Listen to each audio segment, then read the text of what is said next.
ನಮ್ಮ ಯಜಮಾನ್ರು ಲಾಸ್ಟ್ ಮೊಮೆಂಟಲ್ಲಿ ಬಂದು ಇವತ್ತೊಂದು ಫಂಕ್ಷನ್ ಇದೆ ಬೇಗ ಬೇಗ ರೆಡಿ ಆಗು ಅಂತ ಹೇಳೋದಾ? ಫಂಕ್ಷನ್ ಅಂದಮೇಲೆ ಸೀರೆ ಉಟ್ಕೊಂಡ್ರೇನೆ ಚೆನ್ನಾಗಿ ಕಾಣೋದು ಅಲ್ವಾ? ಅದಕ್ಕೆ ಸೀರೆ ಉಟ್ಕೊಂಡು ರೆಡಿ ಆಗ್ತಾ ಇದ್ದೀನಿ. ಸೀರೆ ಎಲ್ಲ ಉಟ್ಕೊಂಡು ರೆಡಿ ಏನೋ ಆದೆ. ಆದ್ರೆ ನನ್ನ ಮುಖ ನೋಡಿದ್ರೆ ತುಂಬಾನೇ ಡಲ್ ಆಗಿ ಕಾಣಿಸ್ತಾ ಇತ್ತು. ಅದಕ್ಕೆ ಏನ್ ಮಾಡೋಣ ಅಂತ ಯೋಚನೆ ಮಾಡ್ಬೇಕಿದ್ರೆ, ನಾನು ಪರ್ಪಲ್ ಇಂದ ಫೇಸಸ್ ಕೆನಡಾ ಅವರ ಸ್ಟ್ರೋಬ್ ಕ್ರೀಮ್ ಮತ್ತೆ ಕಾಂಪಿಫೈ ವಾವ್ ಮ್ಯಾಟ್ ಲಿಪ್ಸ್ಟಿಕ್ ನ ಆರ್ಡರ್ ಮಾಡಿದ್ದು ನೆನಪಾಯ್ತು.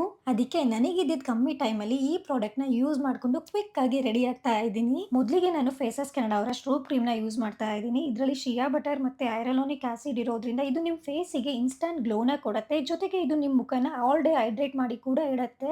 ನೀವೇ ನೋಡ್ಬೋದು ನನ್ನ ಮುಖ ಈಗ ಎಷ್ಟು ಗ್ಲೋ ಆಗಿದೆ ಅಂತ. ನೆಕ್ಸ್ಟ್ ನಾನು ಕಾಂಪಿಫೈ ವಾವ್ ಮ್ಯಾಟ್ ಲಿಪ್ಸ್ಟಿಕ್ ನ ಯೂಸ್ ಮಾಡ್ತಾ ಇದ್ದೀನಿ. ಇದು ಒನ್ ಸ್ವೈಪ್ ಅಪ್ಲಿಕೇಶನ್ ಜೊತೆಗೆ ಲಾಂಗ್ ಲಾಸ್ಟಿಂಗ್, ಟ್ರಾನ್ಸ್ಫರ್ ಪ್ರೂಫ್ ಹಾಗೆ ಲೈಟ್ ವೇಟ್. ನೀವು ಈ ಲಿಪ್ಸ್ಟಿಕ್ ನ ಐ ಶಾಡೋ ಆಗು ಯೂಸ್ ಮಾಡ್ಬೋದು, ಬ್ಲಶ್ ಆಗು ಯೂಸ್ ಮಾಡ್ಬೋದು. ನಿಮಗೂ ಏನಾದ್ರೂ ಈ ಪ್ರಾಡಕ್ಟ್ ಬೇಕು ಅಂದ್ರೆ ಈ ಪ್ರಾಡಕ್ಟ್ ನಾನು ಟ್ಯಾಗ್ ಮಾಡಿರ್ತೀನಿ, ನೀವು ಅಲ್ಲಿಂದ ತಗೋಬಹುದು. ಅಥವಾ ನೈಕಾ, ಪರ್ಪಲ್, ಅಮೆಝಾನ್, ಮಿಂತ್ರಾ, ಫ್ಲಿಪ್ಕಾರ್ಟ್ ಅಲ್ಲೂ ಕೂಡ ಅವೈಲೇಬಲ್ ಇದೆ. ಇದೇ ನನ್ನ ಫೈನಲ್ ಲುಕ್. ನನ್ನ ಮೇಕಪ್ ತುಂಬಾ ಸಿಂಪಲ್ ಆಗಿ ಸೆಟಲ್ ಆಗಿ ಚೆನ್ನಾಗಿ ಕಾಣಿಸ್ತಾ ಇದೆ ಅಂತ ಅನ್ಕೊಂಡಿದ್ದೀನಿ.